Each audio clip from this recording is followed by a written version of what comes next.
Thank you, Dr. Marianne. And thanks everybody here. This is really an honor for me, and it's, it's really fun because I was once in your position, and it's really neat to see the passion that young people are getting into studying and everything. It's really demonstrated well here. So Oklahoma State University can be very proud.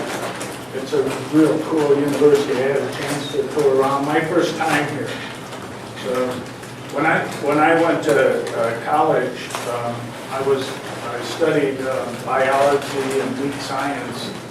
So I got into the animal science department, and didn't really learn too much about packaging.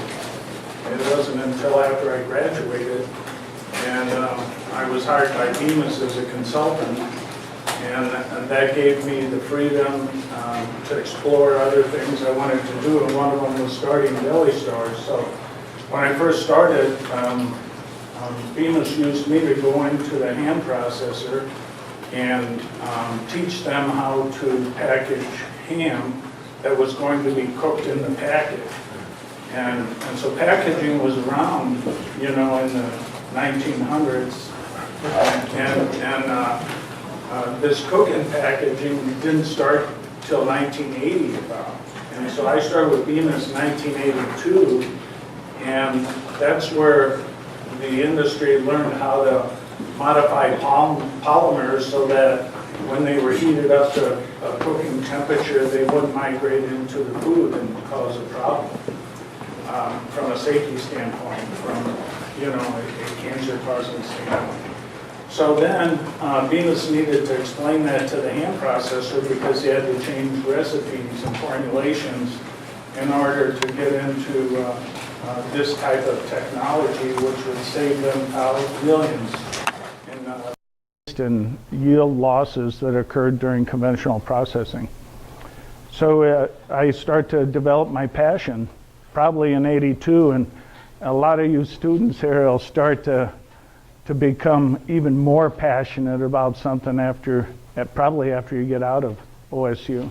So passion is the key, I think, to really being successful, in your own definition of success is whatever it is, So cook-in was the technology back then, and then over the years, the packaging evolved to protect foodstuffs in different ways, and we see all types of things happening with films, plastic films for packaging, that the industry does to protect the food product, to protect it from the vectors of deterioration, like chemical deterioration. And in the case of a lot of the things I talk about here today, it's more biochemical deterioration.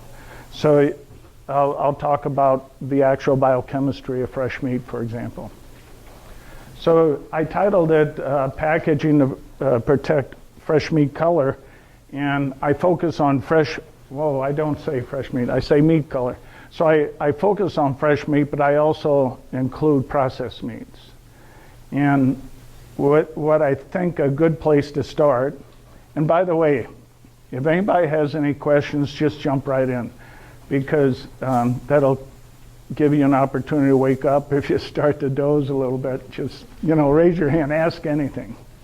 You can make this as interactive as you want. So a good place to start, I think, is where do films come from? I didn't learn that in college. Where they come from. They come from petroleum, right? When you fractionate different things out of oil, you get, like ethylene, for example, you polymerize it, you have polyethylene. And so that's the most basic starting point. Most of the polymers that are used for packaging start out as resin pellets, which are different polymers, like I said, like polyethylene, polyamide, which is nylon, polyester. Those things start out like this, and they're put into a hopper, and that hopper extrudes them at very high pressure and create in this case, a monomer, or a single layer of film, which might have a cross section like this. It's a mono layer of film, and examples of that might be the saran wrap that you use to stretch wrap your perishables at home. It might be, in that case, it's polyvinyl chloride. It might be garbage bags, which is polyethylene, real thin layers. But those monomers, those monolayer films, don't have all of the characteristics that are required to run on a packaging machine, for example. They don't have the barrier required to keep oxygen out or moisture in. So we have to make another monomer, and then we put those two films together. And this demonstrates that process. These films are adhesively laminated together. A more sophisticated way of putting them together would be a co-extrusion. This is a big co-extruded bubble of film that might be 4 feet wide and 6 or 7 layers of different polymers. So this film is then collapsed, the edges are trimmed off, and you might have a 6 or 7 foot long jumbo roll of film that is then slit down into rolls that might go on a packaging machine.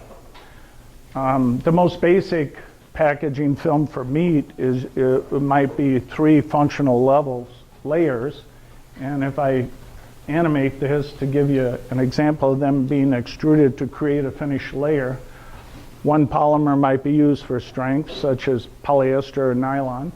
Another one for barrier, like PVDC, but now we're using EVOH, which is ethylene vinyl alcohol, can't even remember. And then a sealant, which might be polyethylene or some other type of ionomeric product. And the sealant is important because you can apply pressure and heat on a packaging machine and seal 2 of these films together. So you'll bring one film down on top and one on the bottom and weld them together with heat and pressure, and that's the function of the sealant, so you can create a hermetically sealed package that protects the product. All right, so that's introduction to packaging. It's always good to know that. So now there's different strategies to protect those vectors of deterioration based on what the food stuff is. And they're all different: cheese, produce, seafood, poultry, red meat, and processed meat. These strategies are all a little bit different. If we start with cheese, that's typically a high barrier film because cheese is sensitive to mold growth. So that's the number one thing that'll cause the end of its shelf life, and you don't want oxygen coming across the film. And it's interesting, but you can flush the cheese with carbon dioxide prior to packaging, and you won't damage the cheese as it's going through what's called a horizontal form fill seal machine, which is HFFS, shown down here. Whoops. Down here on the bottom. But that carbon dioxide absorbs into the moisture of the cheese, and it disappears, and you're left with what appears to be a vacuum package. So it's actually a gas flushed package, or what we call modified atmosphere package, where the carbon dioxide disappears by absorbing into the product, and then mold does not grow. The film has to preclude oxygen from coming across. Produce is completely different. It's really neat, but this package has to be permeable to oxygen because the produce is respiring, so we have to keep it alive. And if we take all the oxygen out, gases build up inside the package and it'll die. This type of product is packaged on a vertical form fill seal machine, hence VFFS. And what I did was I took 2 of those, and one of them I put a barrier pouch around it. Now this pouch has a barrier in it, so it won't let oxygen across. And over the course of 2 days, it build up the gases, consume the oxygen down to anaerobic levels, and the lettuce died. And you can see how it wilted and shriveled up. There's actually moisture accumulating in the bottom here. It was done. So that's how we do produce. And oftentimes the package is perforated to get it to breathe enough. The object is to restrict oxygen a little bit, because that slows down the respiration. It makes it respire slowly, and then it stays fresh longer. Seafood also uses permeability films for fresh seafood. However, that permeability has to be even higher, and the National Fisheries Institute established a level of 10,000 cc's per square meter as the minimum oxygen transmission rate of film, because there's a type of botulinum in seafood, a type E, which tends to grow at a colder temperature, and oxygen prevents it from producing the toxin. And so all seafood in this country anyway would be packaged with what they call 10K film, which is 650 cc's per 100 square inches. I give both types of nomenclature because in this country we use cc's per 100 square inches very often. 100 square inches is about 10 by 10. It gives you a little better perspective. You're combining two different systems of measurement, right? So this is how often a permeability oxygen transmission rate is reported. Fresh poultry, now this is different again. Seafood, we needed those 10K permeability to stop bot from producing the nasty toxin. In poultry, it needs to breathe because bacteria grow in poultry. I don't know how in depth I should get here, but over the years we grow out birds to produce feathers. In order to get them to produce feathers very quickly, you feed them methionine. And so methionine kind of builds up in the muscle, and then bacteria, when they break down methionine, sulfur-containing amino acids, one of the byproducts is H2S. And we are very sensitive to H2S, the consumer is. So that H2S needs to escape, otherwise poultry smells badly. It's called containment odor, confinement odor, and if that builds up inside the package, the consumer thinks it's rotten. Often you'll get a package of vacuum packaged poultry in the grocery store. You take it home, you open it up, and you're like, whoa, and then a few minutes later, it doesn't smell so bad. So it's really not spoiled because it doesn't have enough bacteria that really spoil it. The USDA considers spoilage to occur at about 10 to the 7th bacteria per gram, and it would be before that. But it'll have a shelf life of 10 to 14 days in a permeable film that has allowed the H2S to escape, whereas it would only have 3 or 4 days if the H2S built up. Here's a typical fresh meat package that we started using in 1950-ish or so. It's polyvinyl chloride stretch film, soaker pad, and an expanded polystyrene tray. And the display life on that package that the butcher wraps in the back of the store is only 3 days. And that's what we're going to talk about now. We're going to talk about how we preserve that bright red color and what causes it in fresh meat. So for the butcher to do that, they need that film, this PVC film, to be very permeable to oxygen. And it's the oxygen that causes that consumer preferred red color. That's the gas, oxygen. Conventionally, beef is packaged in a barrier shrink bag at the slaughter level. So this is a primal. That might be packaged at the slaughterer, and it's a bulk package. The film shrinks around the primal, and the color is purple. It's not a consumer preferred color, but today we're seeing more of that being accepted by the consumer. But these vacuum shrink bags will hold that color. If we eliminate oxygen, they'll hold that color for 90 days, 120 days, and there won't be enough bacteria to really spoil. So that's how we do industrial sized packages of fresh meat. They're in a vacuum package, a very sanitary way, super chilled. And Australia, for example, will send those around the world at 120-day shelf life, as do we in this country. But Australia has a very good cold chain. They chill it down very quickly, almost to the point of freezing. And then they also freeze in this package and thaw it out at destination, so it lasts a very long time. So what's the difference in color? You got the red meat in the butcher wrap tray. You got the purple in the industrial package.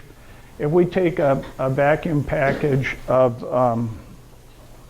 not a vacuum, modified atmosphere package of beef trimmings, and it sits for 2 or 3 days, the color is this purplish color. We cut it open, and it'll bloom to the bright red color. I'll do that again. So it blooms to a bright red color in a matter of minutes. It's like 10 minutes. So what is that? Oxygen hits the meat. I call oxygen a myoglobin blooming agent. It's the myoglobin that's the pigment in the meat, and when oxygen hits it, it changes its three-dimensional structure, and it blooms to the consumer preferred red color. So let's study it a little bit more. I'm a why guy. I always like to know why. And I was told by Dr.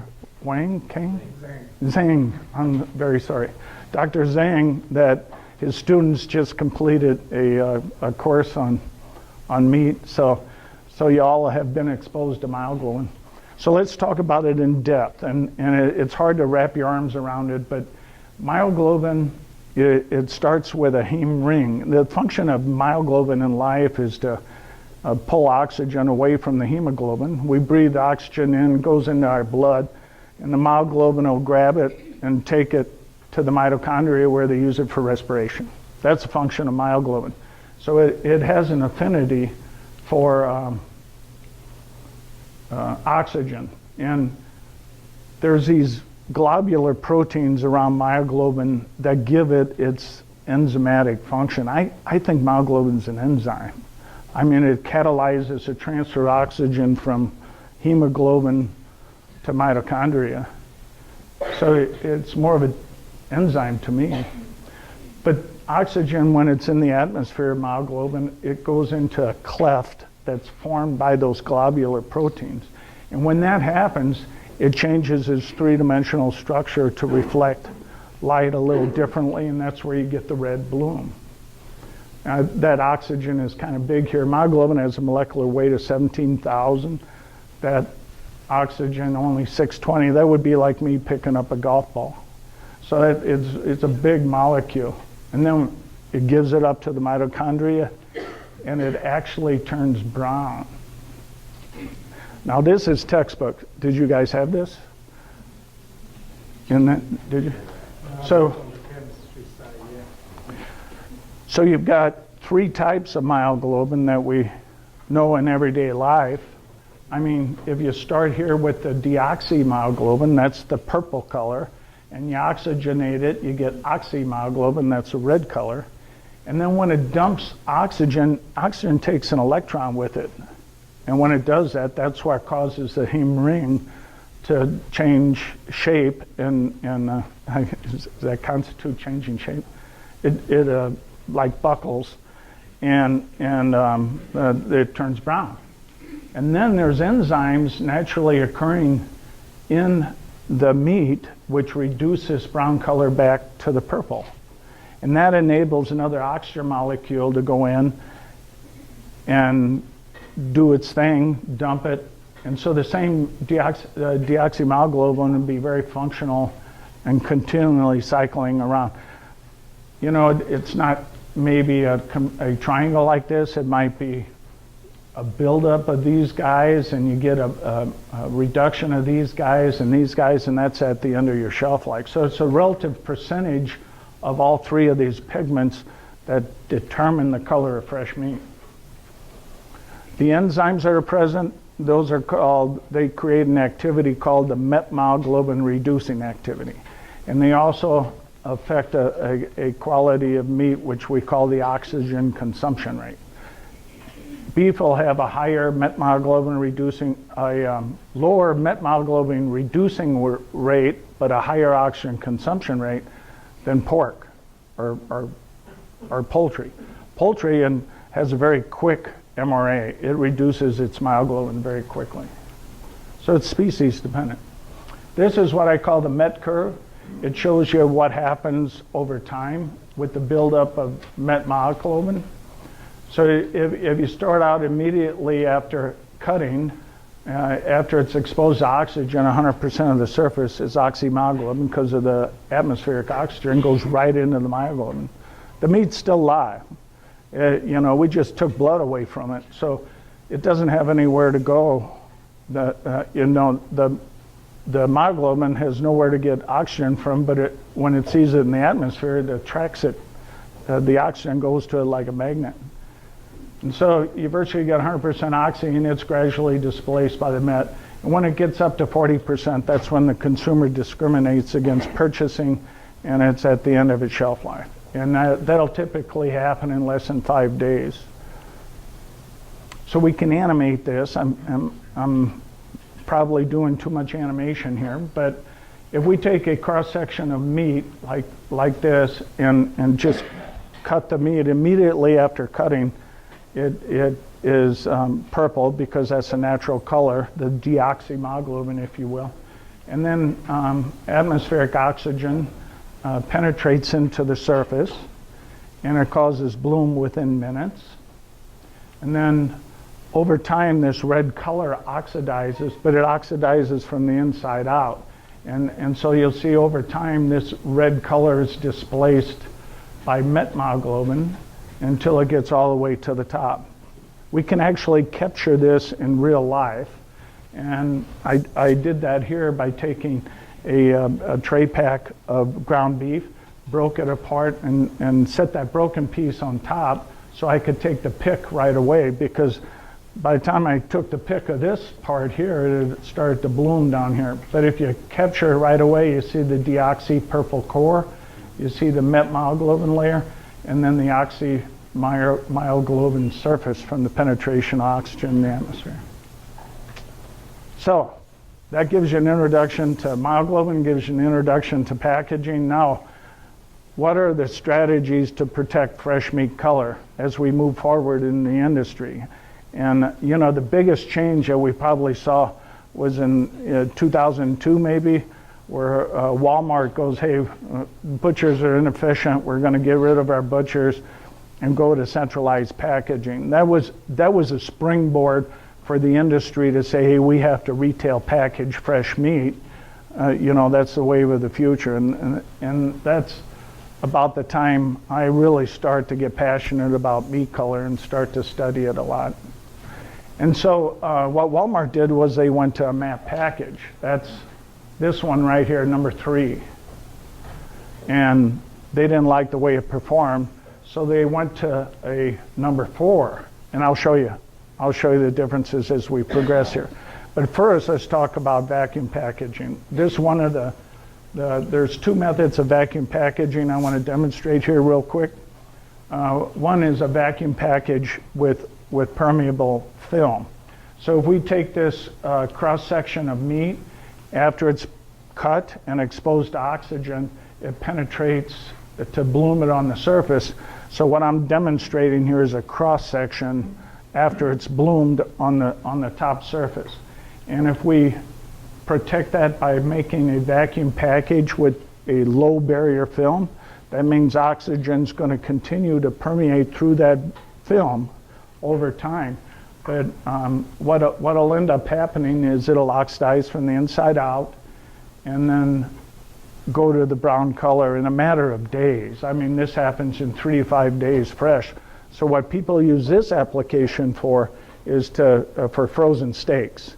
So once it goes red, they lock it up by freezing it and stop all these reactions, and then it'll brown after you thaw it out, but by that time it's in a pan and getting cooked. It's mostly for food service, frozen applications. Now if we do the same thing, only we bring in a barrier film, a film that has ethylene vinyl alcohol in it, for example, that's going to stop oxygen from coming across that film. We'll get that same thing happening in a matter, it takes a couple of days, but all that oxygen that dissolved into the tissue fluids will turn to met. As soon as the reducing, or the myoglobin gives up its oxygen, it goes to that brown color, remember? Then the met myoglobin reducing activity will displace that to purple. So now you got purple meat instead of brown meat. That's better. That's better. It's still not consumer preferred, but that color will last 90 days, 120 days. It's very stable. There's no oxygen coming across film, so nothing to cause that biochemical vector of deterioration, if you will, of oxygen causing oxidation. There's no oxygen to cause it. And the display case, a lot of people are trying it. You see it in Canada a lot. This is a display case in Canada. Wegmans, you've all heard of Wegmans out in Pennsylvania. They use barrier packaging and get a purple display case. It's okay as long as you don't have a fresh piece of red meat next to it. The consumer won't discriminate against it so bad. But if it was brown, they don't like that at all. All right, this is the package that Walmart came out with. It was a high-ox modified atmosphere package. The oxygen's in the headspace. It penetrates all the way through the core of the meat pretty much, and it starts oxidizing to a brown color after about 10 days. And when that met myoglobin gets up to that 40%, it's at the end of its shelf life. So it gets up to 40 and then it just keeps going. And we can animate that. So now we bring in a barrier film because we want to hold in a high oxygen headspace, maybe 60, 80%. Remember, the atmosphere is 20%. So we take it up to 80% oxygen, and what happens is that oxygen causes a pretty intense bloom. So I don't know if I can accentuate that. Yeah, it works. See, the red color gets pretty thick and intense, and that'll last a good 10 days. But at the end of that 10 days, oh boy, you get some major oxidation going on. And the oxidation was so bad that when you pick it up, you can you can smell it when you open the package. And I was on oxidative rancidity panels that's what they made undergrads do. You participate in these panels and taste rancid pork sausage. So I know what it tastes like. I'm sensitive to it, but yeah, this is really a bad animal. Oxidation is one of the disadvantage of high-ox modified atmosphere packaging. Another one is premature browning. Met myoglobin denatures to the brown color at a very low temperature, and you'll see it turning brown this is 130 degrees, or 140 Fahrenheit. So if you cook to 140 Fahrenheit, you might get a medium level of doneness with fresh beef or a vacuum packaged beef. But with high-ox MAP, it looks well done. Now that might be a safety issue in itself, because it looks well done when it isn't. Another thing is the black bone. Bones don't have MRA. So once they're exposed to oxygen, they got hemoglobin in there. It'll oxidize same as myoglobin, and the MRA won't bring it back, and you end up with an unsightly black bone. Let's get rid of the oxygen, and the next step was to have a MAP tray with carbon monoxide. And I want to say Walmart started to go to that, but then the industry, consumer activists in the industry goes, what the heck you doing putting carbon monoxide in my meat, you know? And Walmart goes, hey, we're not going to package with CO, you know? And so they announced that they weren't going to do it, and now you'll see it in some of the smaller discount stores, but Walmart doesn't use CO in a MAP tray. What they did, well, let's talk about carboxylation. I'll tell you what Walmart did in a minute. Let's talk about the chemistry of what happens here. We start with meat that might have a combination of those three pigments. If it's real fresh meat, it's going to be predominantly oxy on the surface, but inside it's going to be deoxy. And very little met when it's fresh. But if there is met, these will all go to carboxy myoglobin or carbon monoxide myoglobin. Myoglobin has 1,000 times the affinity for carbon monoxide as it does for oxygen. That's why we can die from carbon monoxide poisoning so easily. Hemoglobin grabs it and holds it in there, and we can't get oxygen, just suffocate. But we're real bright red, and our cheeks are bright red. So that's carboxy myoglobin. And you know, we can draw a MET curve with it, and what happens, you've had 4 pigments here. You get a little rise in MET, but then over time the MRA, the myoglobin reducing activity, takes over, and after 2 or 3 days it's not consumer discriminating, but it goes away, and this carboxy myoglobin dominates on the surface, and it lasts for a very long time. Okay, I'm going to put you through this animation again. We take the high barrier film, we fill the head space this time with no oxygen, just 0.4% carbon monoxide, and what'll happen is the brown occurs right away. You saw the rise in the MET, and then the carbon monoxide rapidly goes into any deoxy that forms and creates a stable color. It lasts 60 days. So that's beyond the bacteriological shelf life of trade meat. So a MAP tray was a format of choice for Walmart. They went to, very briefly, they may have used a MAP tray with carbon monoxide, and then the consumer activists came in, and what they ended up selling on is the mother bag.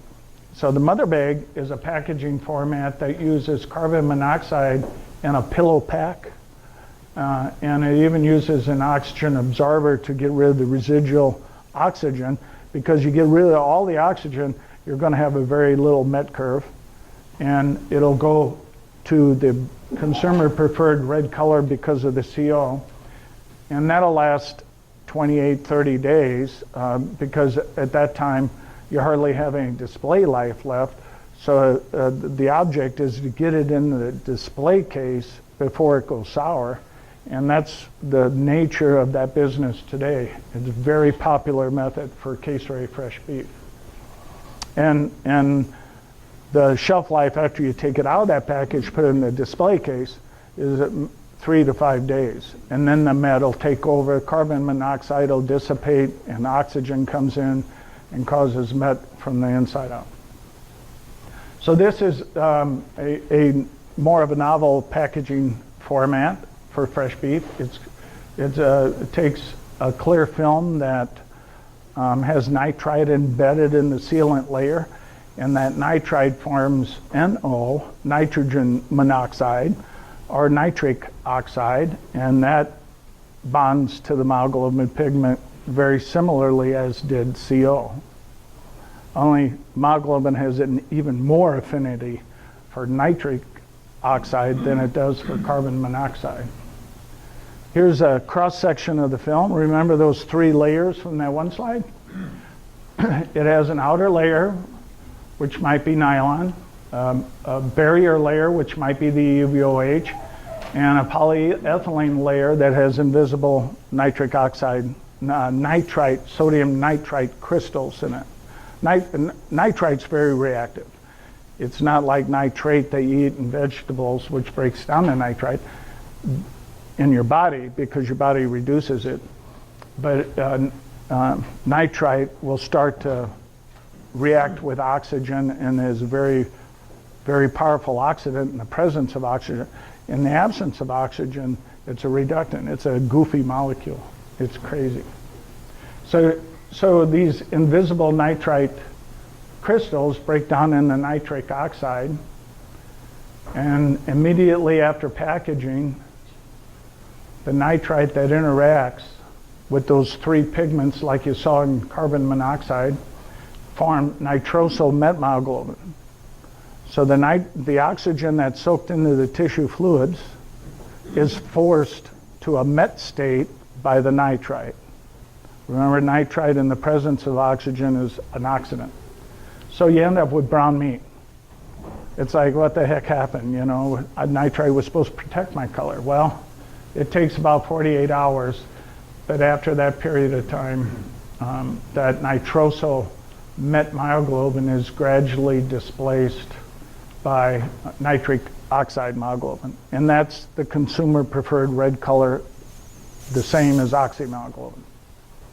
But it takes 48 hours, 2 days. So we draw the met curve, it's much more pronounced, that hump, similar to the carbon monoxide method, only it's much more pronounced. It goes brown, it goes green, it goes ugly, and it always comes back over time. If we animate that with my animation slide, we bring in a fresh case film which has a nitrite in it, and immediately it turns brown this time. It doesn't take very much time, 10 minutes. And then gradually, over time, the nitric oxide myoglobin displaces that brown color, and then that holds for 28 days, 35 days. You can see the difference, control film, nitrite-containing film on pork chops, fresh beef, side-by-side comparison, and the display cases in bright red. All right, that's enough on fresh meat.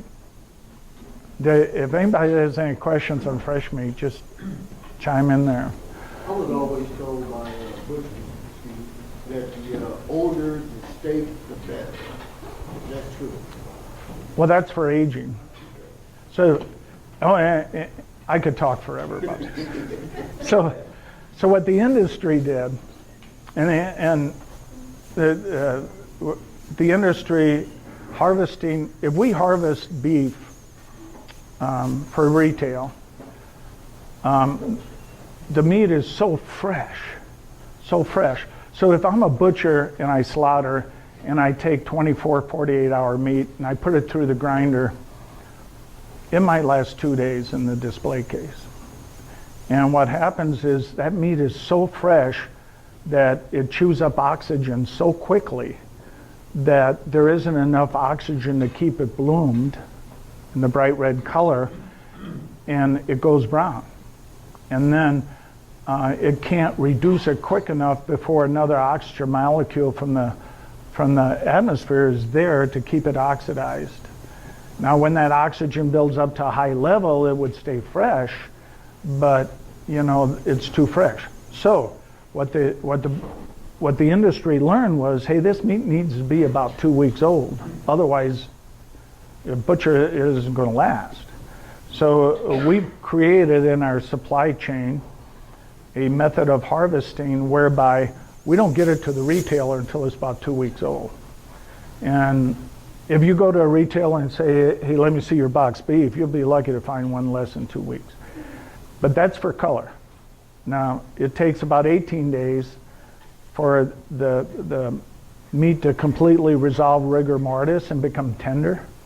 And you know, the 28 days aged steak that you get at a fancy restaurant, I mean, that's probably the end of the aging where it's the best. Some people actually say, hey, we have 40-day aged meat. Well, you buy a primal and cut it at the store level. You can buy it 60 days old, you know.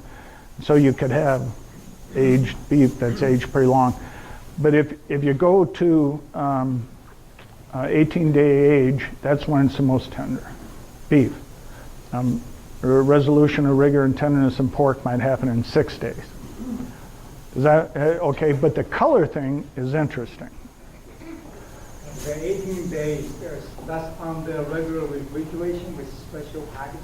No, it'll do that anyway without special packaging. The aging, yeah. Now dry aging is when it's exposed to the air, and the air dehydrates it, and then that flavor concentrates, and so you can pick up more flavors. I had let me sidetrack.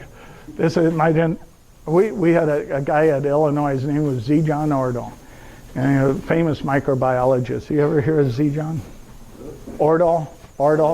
Yeah. He goes. Yeah, I took his micro course. It's nice to reflect on these little stories when you go and you visit a lot of grad students. But John used to always tell us a story about Diamond Jim Brady, who lived in Chicago or south of Chicago. He'd come into town and want to go to his favorite restaurant, and he would tell them to call him when his steaks were ready. And so they would take his steak and dry age it, just cut the steak and put it in the cooler, and then when it grew a certain type of mold, they would call him up and say, "Hey, your steak's ready." And so dry aging will often support the growth of bacteria that have a beneficial effect on tenderizing. In this case, it was Thamnidia. Am I saying that right? Thamnidia. And it looks like little palm trees growing on the steak. And then what's the roots of a spore called? A hyphen. The hyphen, it would secrete papain, and that would tenderize the steak. And so one of the best dry aged steaks is probably something that had Thamnidia growing on it. At least that's what Diamond Jim Brady thought. All right, so. Is there any health feature for the sodium nitrate when you use the film interaction? Is it how? Like human health. Oh, human health. Yeah, that's a pretty good question. It depends on who you talk to. If you talk to a consumer activist, nitrite's not good for you. If you talk to a lot of the new age doctors, nitrite should have been a vitamin. 1992, what was that guy's name? Peugeot? He got the Nobel Peace Prize for nitric oxide, identifying nitric oxide. It's an endothelium relaxation factor. What is that? ENDRA,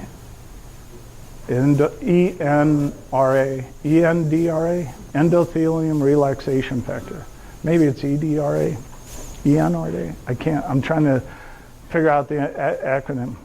So when you eat nitrate, you might eat 1,000 parts per million in a stalk of celery. The amount of nitrite that you get from that is probably 100% once it goes through your digestive juices into your stomach. And there's no health issue. So the way the government looks at stuff like nitrite is to make sure that you don't have any, in a new application of nitrite, that you don't significantly increase your dietary daily allowance. And this was all studied in a GRAS notice that the industry, if they're intending to use nitrite for a new application, they submit through the FDA. The FDA reviews it and then allows you to self-acclaim it as being generally recognized as safe. And in order to do that, you have to prove that there's not a significant increase in dietary allowance of, the toxic level that would occur at diet under.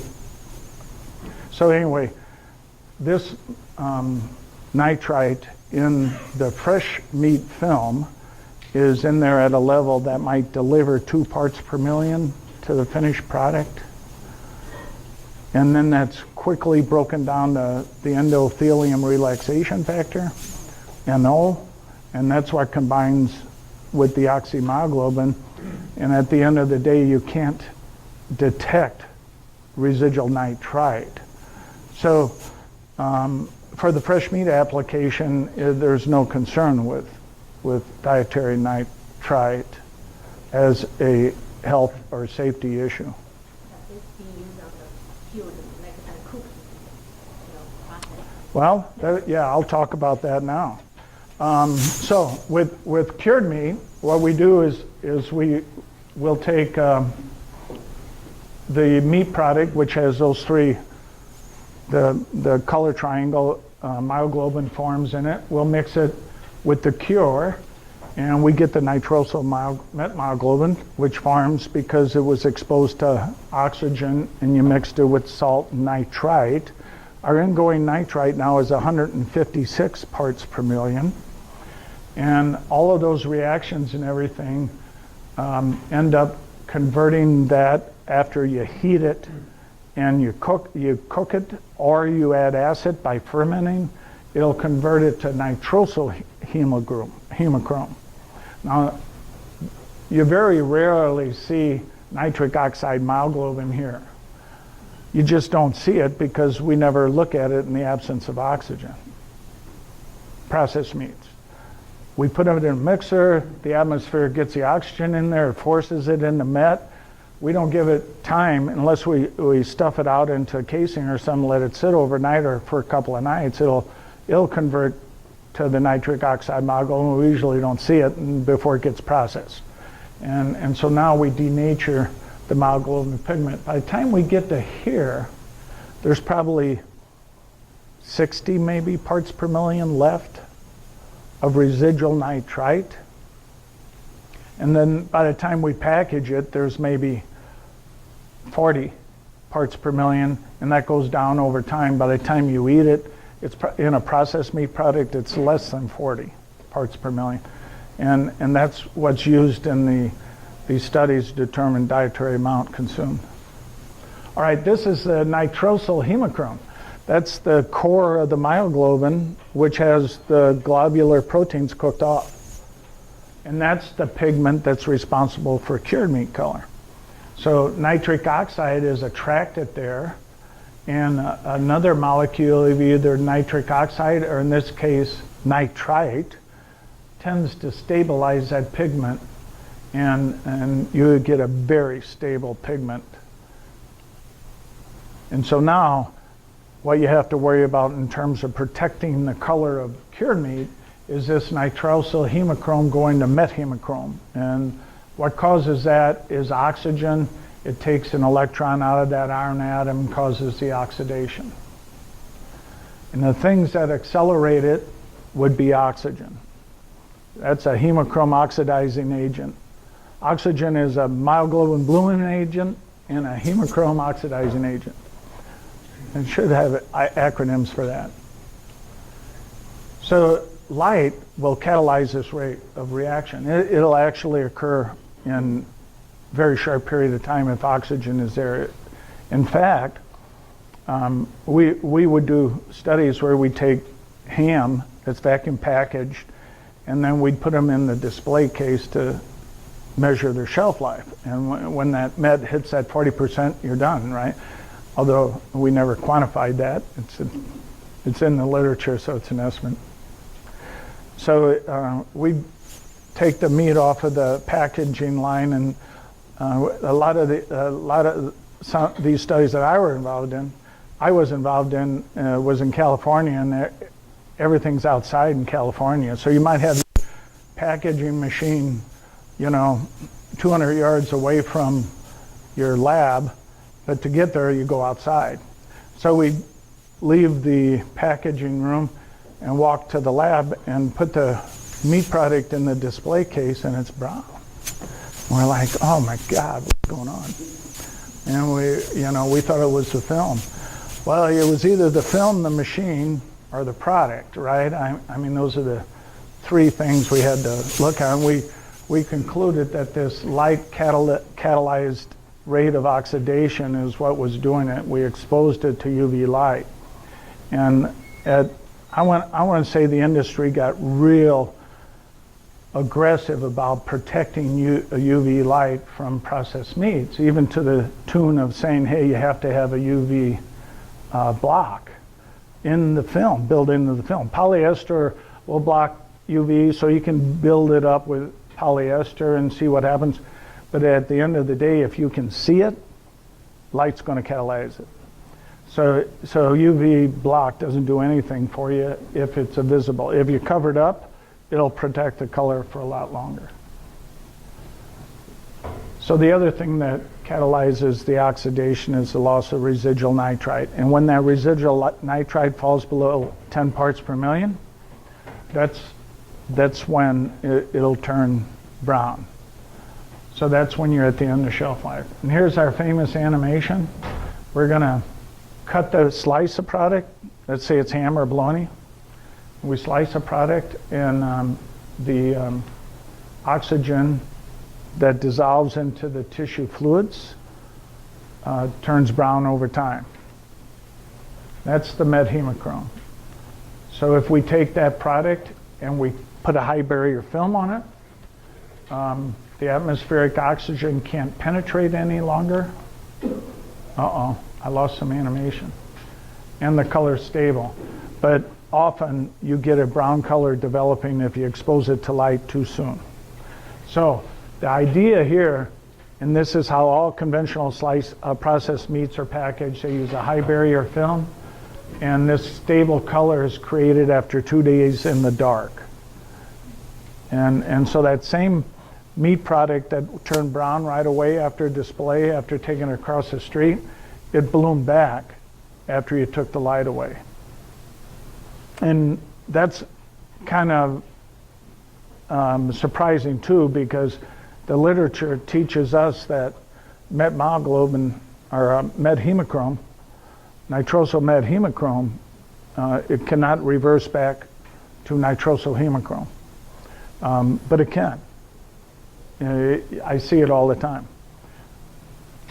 But I think all of those studies were done where you didn't have, the product was exposed to oxygen. Even a small amount of oxygen will keep it in the brown state. There's our MET curve over time.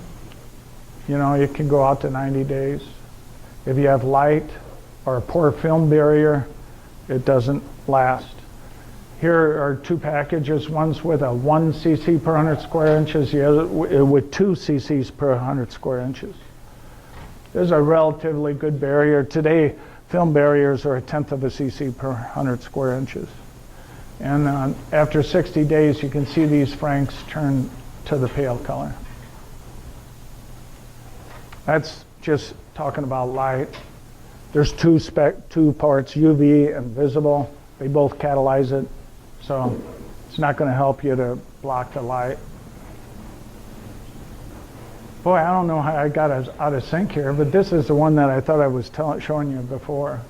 So often you'll see this happen. You package the meat and you'll get a layer of methemochrome developing because of the oxygen that dissolved in the tissue fluids. And in real life, you can see that here. This is the outside periphery of a slice of ham, where you can see the faded color right here, a layer of met forming. We can modified atmosphere package, but then you get some headspace residual O2, which is very critical, so you have to have very low ox in that headspace. And that's it. Protecting meat color with packaging. Thanks.